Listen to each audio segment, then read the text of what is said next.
행복한 안식일입니다. 네. 이번 주는 제가 목회자 협의회를 2박 3일로 속초로 다녀왔다가 실은 감기가 들렸습니다. 그래서 약간 목소리는 좀 다르지만 좀 이해해 주시기 바랍니다. 실은 지금 감기 걸리신 분들이 꽤 있더라고요. 그래서 정말 몸 조심하시고 또 아프신 분들 이번 주만 좀 지나가면 날씨가 풀린다고 하니까요. 이거 날씨 말고도 지금 더 아프신 분들 계시죠? 네, 유재양 씨 그리고 지금 수술하고 나서 이제 후유하시고 이제 회복하시는 분들 그분들을 위해서도 같이 기도 부탁드리겠습니다. 교회 안에는요 여러 주장하시는 분들이 다 다양하게 있습니다. 근데 여러분 아십니까? 그 12제자 중에는 열심당 시몬이 있었고 바리새인이었던 바울도 있었고 어부였던 베드로나 요한이 있었습니다. 여러분 우리가 봤을 때요 예수님의 제자들도 정치적인 색깔이 완전히 다른 사람들이 모여 있었다는 사실입니다.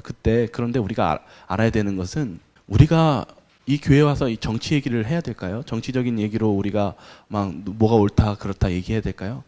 아닙니다. 실은 우리는 다니엘서를 통해서 이 세상에 대해서 어떻게 봤냐면 바벨론 다음엔 어느 나라가 있습니까? 메데페르시아가 다음엔 무슨 나라가 있습니까? 헬라. 쭉 내려가면 10발가락 시대 다음엔 어느 나라가 있습니까? 네, 돌나라. 예수님의 나라입니다. 이 세상은요 영원히 서는 나라가 없고 온전한 나라가 없습니다. 그리스도인들이 왜 열심당원과 다른 여러 정치인들이 여러 다른 사람들이 모여도 하나가 될 수 있었던 이유는 무엇입니까?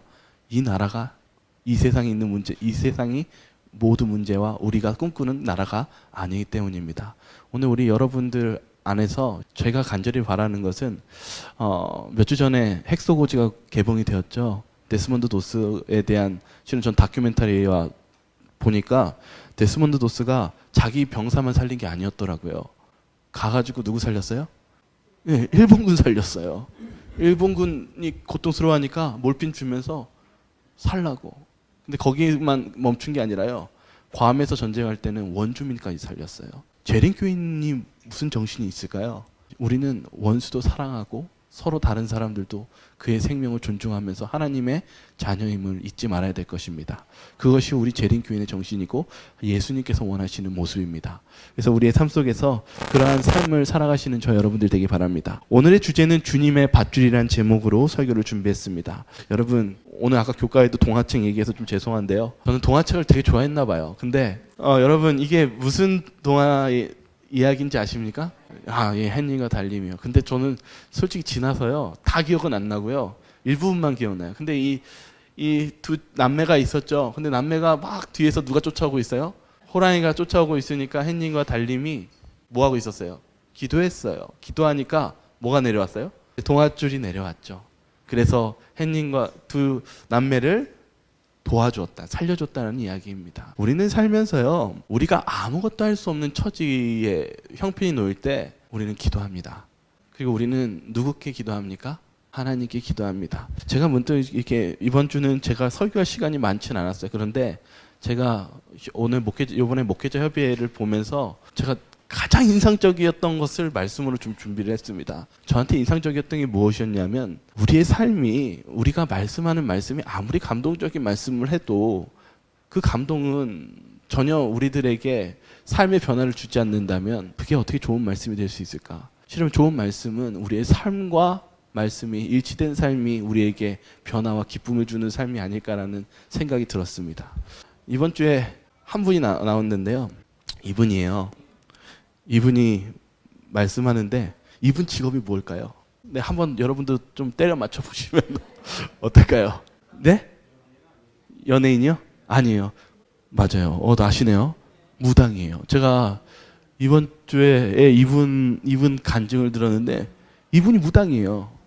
근데 이제 신내림을 받았는데 두통이 생겨가지고 있다가 신내림 받으라고 해갖고 이 사람이 신내림을 받은 거 어쩔 수 없는 선택이었다고 자기는 얘기했는데 신내림을 받은 거예요. 그래서 귀신이 오고 무슨 술 먹는 귀신이 오고 이 귀신이 오면은 자신 술을 못 마시는데 마셨다가 그리고 어떤 허리 꼬부랑이 할머니 귀신이 오면은 그렇게 하면서 그렇게 삶을 살았던 거예요.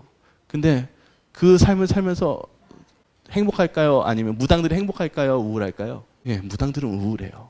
그 귀신이 나가면 모든 것을 다 어지럽히고 몸 망가진 건 다 누가 수습해야 되냐면 본인이 수습해야 돼. 그가 이러면서 살면서 계속 의문이 들다가 한 번은 사고를 당하게 됩니다.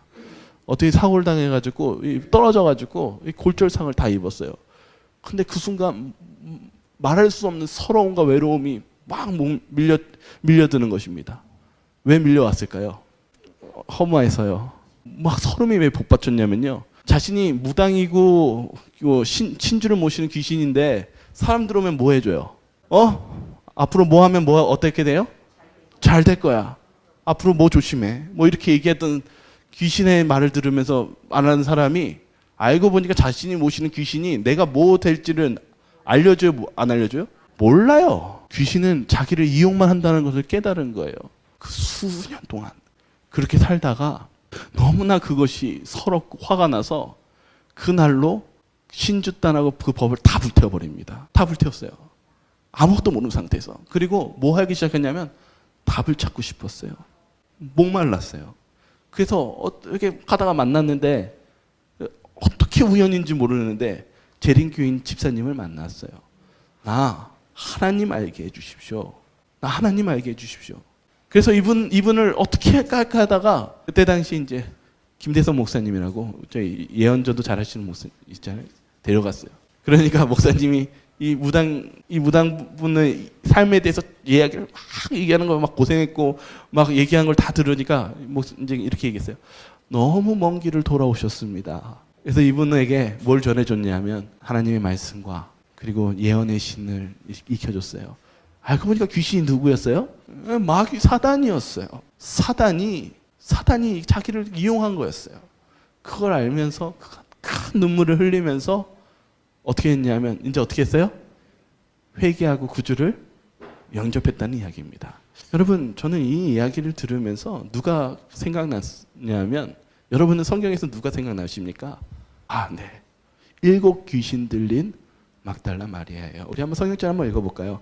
누가복음 8장 2절과 3절입니다. 또한 시작. 쫓아내심과 병고침을 받은 어떤 여자들 곧 7 귀신이 나간 자 막달라인이라 하는 마리아와 다른 여러 여자가 함께하여 자기들의 소유를 그들을 섬기더라. 여러분, 막달라 마리아는요 7 귀신 들렸던 여자예요. 전에 이제 시몬이라는 사람에 의해서 억울한 상처를 입게 되죠.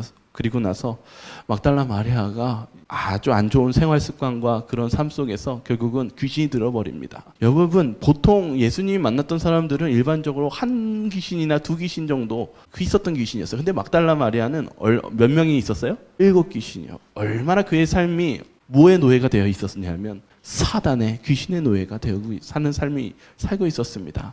그럴 때 예수님이 누굴 찾아왔어요? 막달라 마리아에게 오셔서 그 귀신을 내쫓았다는 이야기입니다. 저는 이 막달라 마리아를 바라보면서 뭔 생각이 들었냐면요. 이 여인과 너무 비슷하다는 생각이 들었어요. 왜 그러냐면 이 막달라 마리아가 여러분 결론적으로 또 누구인지 아십니까? 산상보훈을 통해서 그리고 주석을 통해서 우리가 막달라 마리아가 어떤 장면인지 우리는 끝의 장면도 좀 볼 수 있습니다. 한번 이 부분을 같이 한번 읽겠습니다. 구주께서는 아무리 죄에 빠져 있을지라도 하늘의 귀중한 진리를 받아들이고자 하는 사람은 한 사람도 지나쳐 버리지 않으셨다. 주께서 7 사기를 맞전한 막달라 마리아는 그 주의 무덤에 맨 마지막까지 남아 있었던 사람이었으며 그분께서 부활하신 아침에 제일 먼저 인사를 건넨 사람이었다. 경멸의 모습 뒤에는 물론 심지어 범죄와 타락의 이면에도 그리스도의 은혜로 구원받아 구주의 왕관의 보석처럼 빛날 영혼이 숨겨져 있을 수가 있다. 이 막달라 마리아가 언제 있었던 또 성경에서 무슨 장면이 나왔던 사람이라고요? 예수님 모아탈 때요? 부활하실 때 제일 먼저 만났던 여인이 7 귀신 들던 막달라 마리아였다는 사실입니다. 우리가 먼저 알 수 있는 교훈은 예수님은 어떤 죄 많은 사람일지라도 우리를 무엇하시는 분이십니까? 구원하시고 찾으시는 분이라는 사실입니다. 그런 은혜의 하나님이십니다. 그런데 예수님은요 병자를 고치시고 귀신을 고쳐줄 때마다 많이 강조하시던 말이 있었어요. 그게 무엇이었냐면 성경을 보면 이 말씀이 있습니다. 그 후에 예수께서 성전에서 그 사람들을 만나 이르시되 보라 내가 나았으니 더 심한 것이 생기지 않게 다시는 죄를 범하지 말라. 예수님은 뭐라고 그랬냐면요 고쳐주시고 나서 이제 너 나았지? 그러면 잘 됐다. 이제 잘 살아라. 이렇게 말씀하시지 않으세요. 무엇 하지 말라고 경고하세요? 다시는 그런 죄된 습관에 빠지지 말라고 경고하세요. 그게 이 시대의 소망은 뭐라고 얘기하고 있냐면 이렇게 얘기합니다. 고침을 받은 많은 환자들에게 그리스도께서는 더 심한 것이 생기지 않게 다시는 죄를 범치 말라고 당부하셨다. 예수님께서 이 치유하실 때의 치유는요, 육체적인 치유뿐만 아니라 도덕적, 영적인 치료까지도 포함하셔서 말씀하셨다라고 주석은 얘기하고 있습니다. 우리의 삶 속에서요, 한번 주님을 만나고 아까 제가 말씀한 이 무당도요, 주님 만나고 주님 영접했잖아요. 이렇게 행복하게 살았습니다 하고 끝이 났을까요? 아니면 또 이런 일들이 있을까요? 여러분의 인생을 바라보면서 한번 이야기를 나눴으면 좋겠습니다. 여러분은 어떻습니까? 또 있어요. 맞습니다. 또 있어요. 신앙을 받아들이고 내가 주님 영접하고 즐거움이 계속 있으면 좋은데 이제는 내가 교회에 나오는데 교회에서 무슨 일이 있어요? 아유, 무당이래. 아유, 저 무당인데 나 뭐 보는 거 아니야? 주변에서 쑥덕거리기 시작합니다. 뭔가를 해도 사람들이 손가락질하고 뭔가를 해도 이 사람을 의심하고 그리고 오히려 그 교회 안에 있으면서 점차적으로 믿음이 흔들리고 내 마음의 신앙이 식어지는 경험을 하게 됩니다. 여러분, 그럴 때 우리는 어떻게 해야 될까요?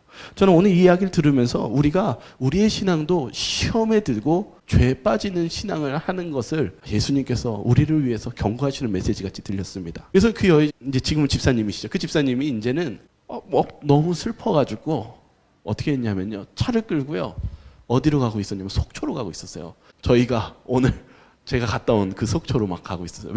근데 속초를 막 가고 있었던 이유가 있었어요. 왜냐하면 이분이 속초를 1년에 한 번씩 가요, 원래는. 거기서 무엇한 곳이었어요?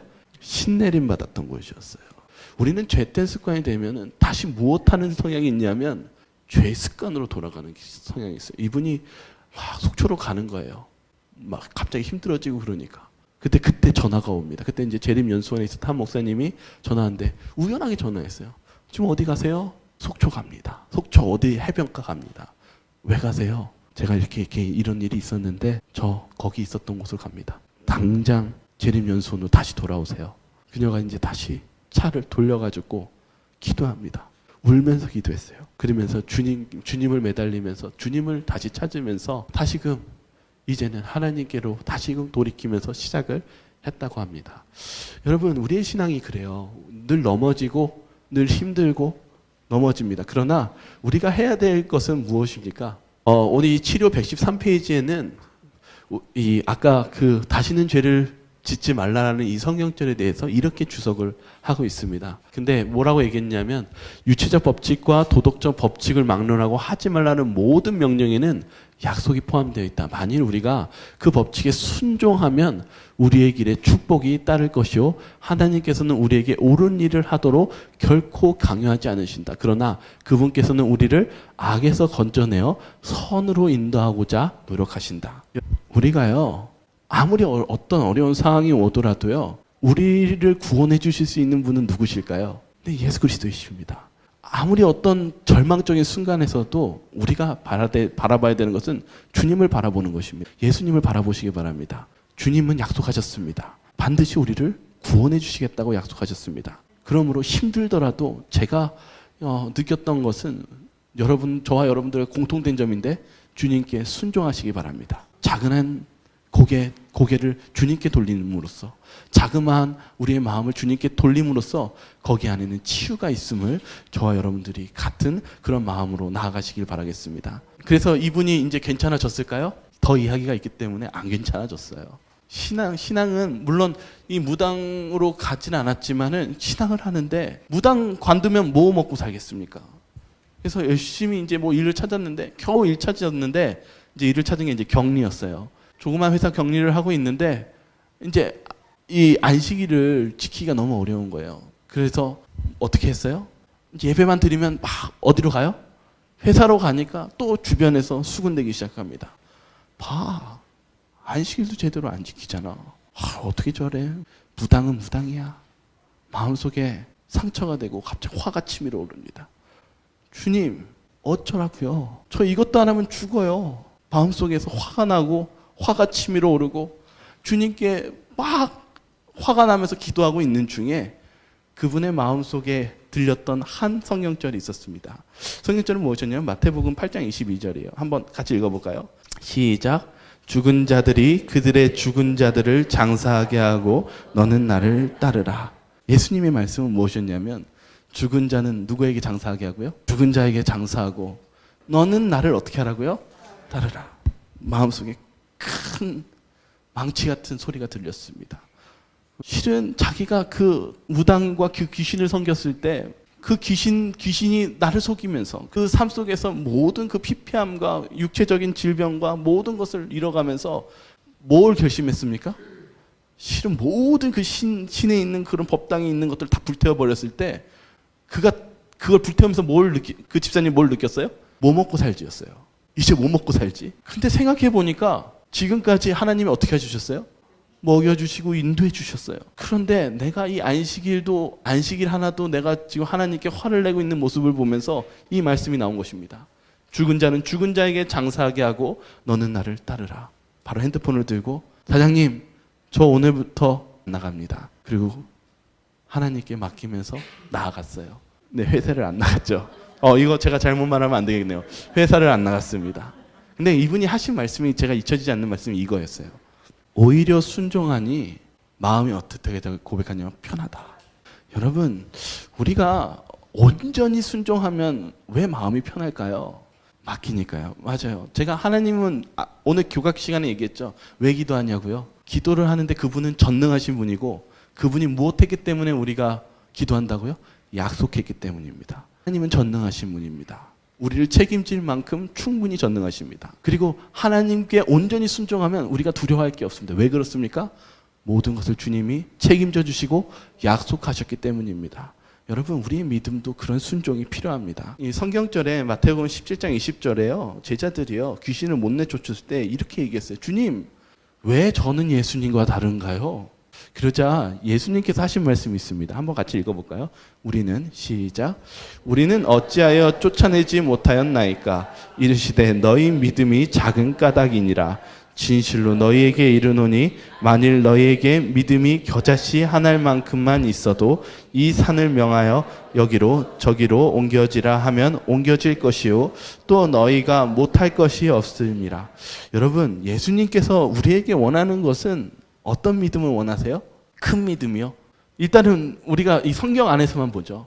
성경 안에서 예수님이 원하시는 건 뭐냐면 너희가 믿음이 작은 까닭이냐. 진실로 너희에게 이르노니 만일 너희에게 믿음이 무엇이 없었다고 그랬냐면 믿음이 없었는데 어떤 믿음이 없었냐면 겨자씨 한 알만큼만도 없는 믿음을 가지고 있었다고 얘기합니다. 주님은 우리에게 뭘 얘기하자면 야, 겨자씨 한 알만큼이라도 너희들 믿음이 있었으면 좋겠다.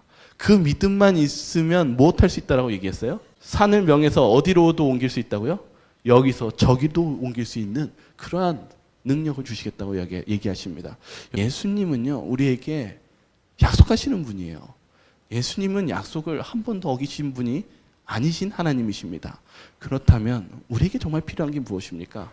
그냥 오늘 이 겨자씨만한 믿음을 저는 오늘 예수님께서 요구하시는 그 믿음을 저도 여러분들에게 필요하다고 이야기하고 싶습니다. 겨자씨만한 믿음이 무엇인지 우리 좀 제가 설명하기 위해서는요 이걸 주석을 봐야 돼요. 왜냐하면요 우리는 설교할 때요 때로는 이것을 내 생각으로 집어넣을 때가 많이 있어요. 근데 우리가 정말 잊지 말아야 되는 것은 하나님께서 우리에게 전해주시고 싶은 겨자씨에 대한 의미가 무엇인지 정확하게 알게 되면은 여러분의 신앙 속에서 어떻게 적용해야 될지를 좀 더 명확하게 알 수 있게 됩니다. 그래서 좀 깁니다. 그러나 좀 한번 우리 같이 한번 읽어보도록 하겠습니다. 시작. 겨자씨는 모든 씨 중에 가장 작았다. 처음에 그 씨가 연약한 싹을 내지만 거기에는 강한 생명력이 있어서 그것이 자라고 커져서 결국에는 지금 그들이 보고 있는 큰 나무가 된 것이다. 이와 같이 그리스도의 나라도 처음에는 미약하고 변면치 못하게 보인다. 세상 나라와 비교할 때 그것은 모든 것 가운데 가장 작은 것처럼 보인다. 이 세상의 통치자들은 그리스도께서 왕이 되신다는 주장을 조소하였다. 그러나 거룩한 생명력이 들어있는 위대한 진리 속에서 복음의 왕국이 그를 따르는 자들에게 위탁되어 있었다. 과연 그 나라는 얼마나 빨리 자라났고 그 영향은 얼마나 멀리까지 미쳤는가. 이와 같이 우리의 마음에 하나님께서 역사하시는 일도 처음에는 지극히 미미하다. 한마디 말을 들려주고 한 줄기 빛을 비춰주고 새 생애를 시작하도록 가마를 끼친 결과를 누가 능히 측량할 수 있겠는가? 겨자씨의 비유에는 그리스도의 왕국이 성장이 설명되어 있을 뿐 아니라 그 성장하는 각 계단의 경험들이 나타나 있다. 겨자씨의 비유가 무엇입니까? 볼품없는 아주 작은 것입니다. 예수님이 볼품없이 이 땅에 오셨고 볼품없는 12제자를 선택했어요. 다른 사람이 예수님 바라볼 때 에이, 당신이 무슨 메시아야. 당신이 어떻게 우리를 구원할 수 있어? 그 겨자씨만 했던, 그리고 볼품없었던 믿음 하나하나가 12제자들을 무엇으로 만들었습니까?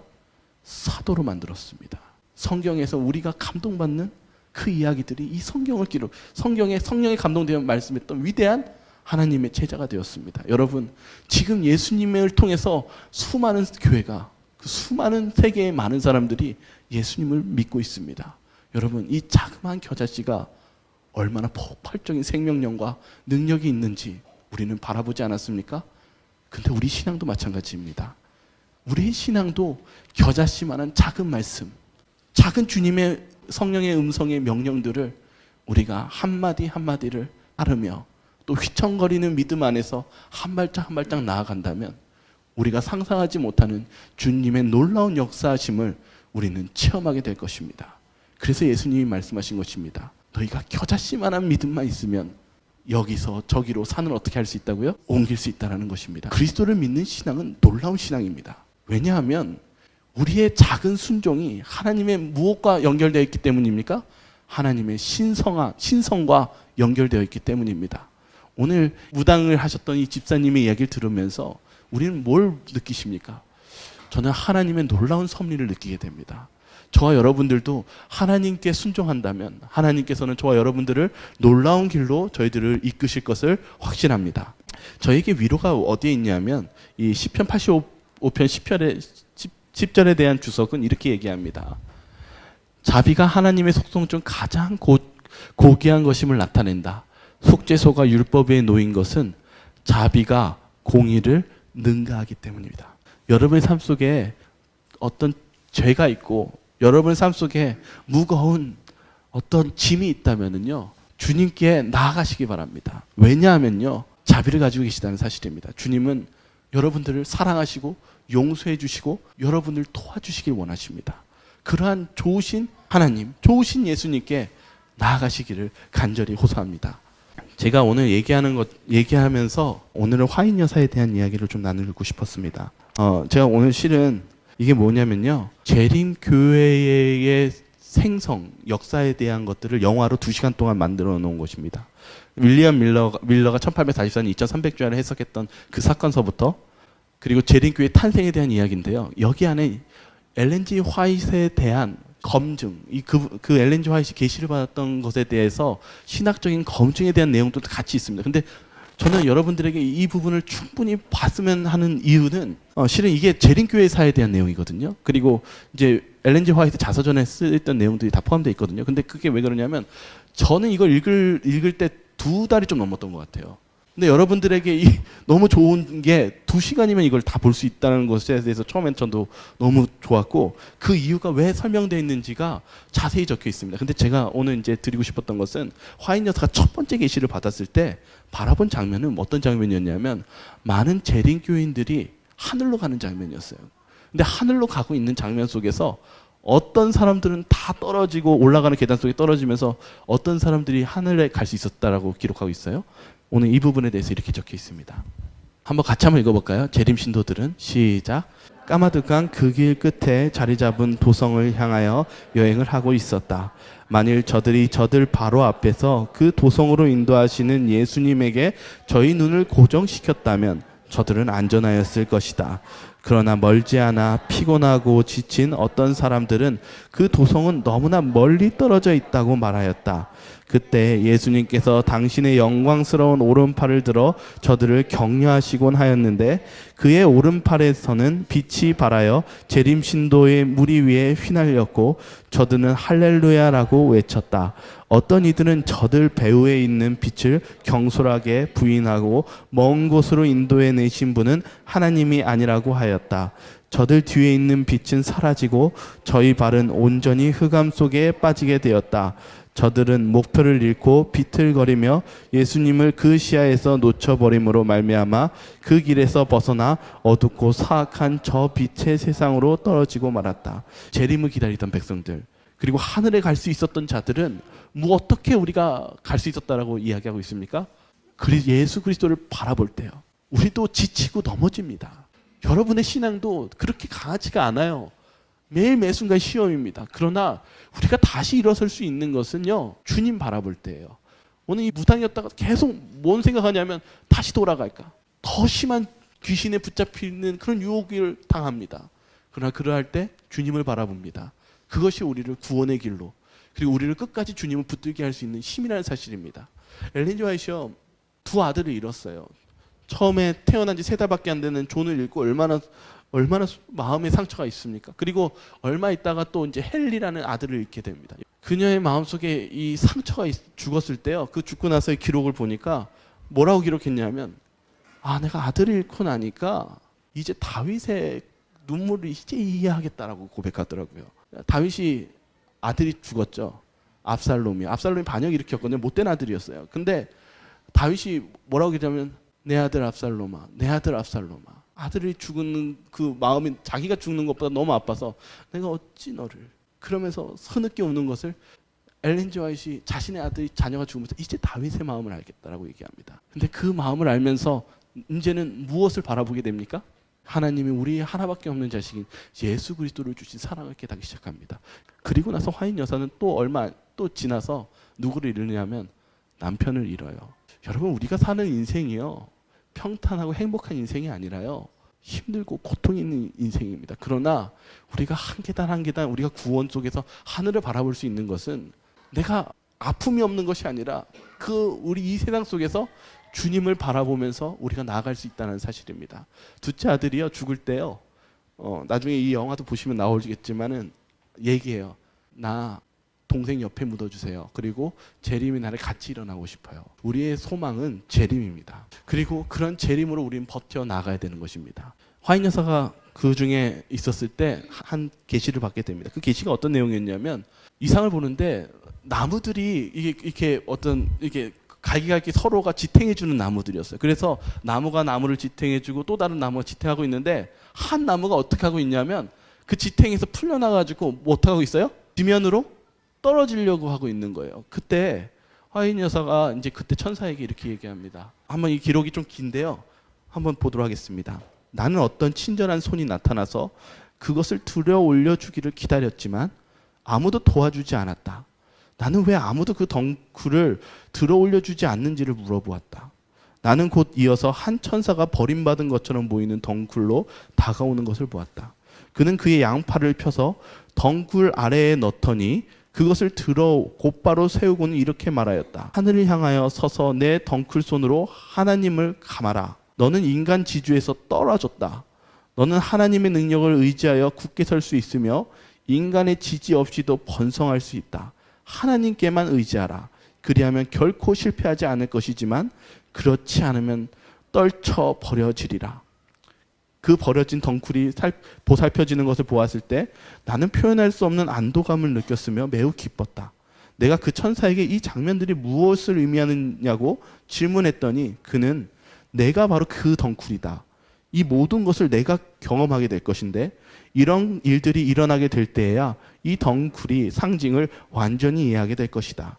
하나님께서 내가 괴로울 때 너를 즉시 도우시는 분이 되실 것이다 라고 말하였다. 이때로부터 나는 나의 임무에 전념하게 되었고 백성들에게 증언을 전하는 일을 다시는 면하고자 하지 않았다.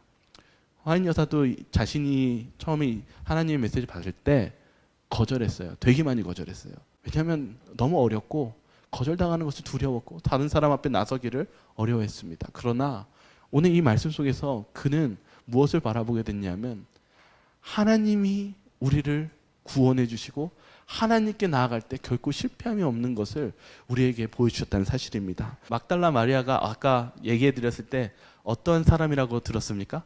7 귀신 들렸다가 마지막에 어떤 사람이었어요? 부활 때 예수님을 제일 먼저 만났던 여인이었습니다. 우리는요 왜 막달라 마리아가 무덤에서 제일 먼저 그 무덤에 찾아갔을까요? 그것은 아주 당연한 이유 중에 하나입니다. 그거는 주님이 거기 계시기 때문입니다.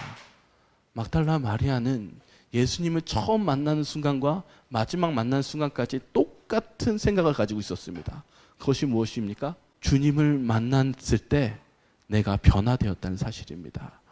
우리의 삶 속에서, 우리의 인생 속에서 어떤 순간이라도 저와 여러분들이 주님을 끝까지 붙들면서 막달라 마리아처럼 주님을 찾으시는 저와 여러분들이 되시기 바랍니다.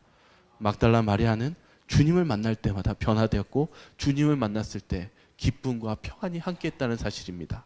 저와 여러분들이 그러한 주님을 만나시는 그러한 시간이 되시길 바라며 오늘 말씀을 마치도록 하겠습니다. 아버지 감사합니다. 늘 언제나 저희들의 피난처 되시고 저희들이 힘들고 어려울 때 늘 언제나 저희들을 위해 손 내밀어 주시는 주님의 손길에 아버지 감사를 드립니다. 저희의 삶 속에 늘 언제나 고통과 시련이 몰려올 때, 저희들이 앞길이 캄캄할 때 저희들은 염치 없지만 주님을 찾게 됩니다. 주님, 그러함에도 저희들을 기쁜 마음으로 품어주시며 저희들의 구원의 길을 열어주심에 저희의 마음속에 다시금 기쁨과 평안이 샘솟듯 합니다.